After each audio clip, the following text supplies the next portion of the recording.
যাকে আমরা শিব শিব শিব বলছি, সেই শিবের সম্বন্ধে এই গ্রন্থগুলোতে এত নোংরা কথা লেখা আছে, এত বাজে কথা লেখা আছে, আপনারা ধারণা করতে পারবেন না। যদি বলি কখনো পড়েছেন, বলবেন পড়িনি। বলুন তো মায়েরা, যারা কদিন আগে শিবের মাথায় জল ঢাললেন, শিবের বউ কটা? কটা বউ? একটা বই না, একটা বউ। শিবের তো লেখা আছে কোনো পুরাণে 10,000 উপপত্নী, আবার কোনো পুরাণে লেখা আছে 350 তার উপপত্নী।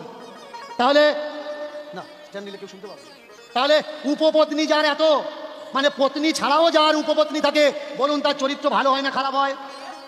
তার চরিত্র নিশ্চয়ই ভালো নয়। তাহলে তার চরিত্র কেমন ছিল? সে যাকে সামনে পেত তাকে ছাড়তো না। নমঃ শিবায়। দীনকৃষ্ণ নামের এক লুচ্চা কীর্তনিয়া, যিনি আজকাল কীর্তনের নামে সনাতন ধর্মের দেব দেবীকে নিয়ে বাজে কথা, অশ্লীল কথা বলেই যাচ্ছেন, আর সনাতন ধর্মের প্রত্যেক মানুষকে আঘাত করে যাচ্ছেন।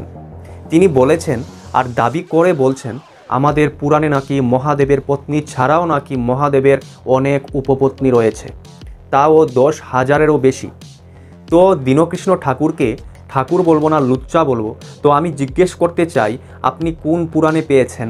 আমাদেরকে প্রমাণ দিন। তা না হলে আপনাকে সনাতনী ভাই বোনেরা আপনাকে ছেড়ে কথা বলবে না। আপনি ভারতবর্ষে থাকার যোগ্য নন, আপনি চলে যান দেশ ছেড়ে। এইদিকে ভগবান কৃষ্ণের মালা গলায় ধারণ করে বলছেন কৃষ্ণ নাকি অসুর। ভগবান শিবকে বলছেন চরিত্র খারাপ। শুনে রাখুন, সনাতন ধর্মের লোকরা অনেক ঠান্ডা, অনেক ভালো। আমাদের ধর্ম, আমাদের ভগবানকে নিয়ে আমরা খুব অনেস্ট, আমরা খুব সচেতন।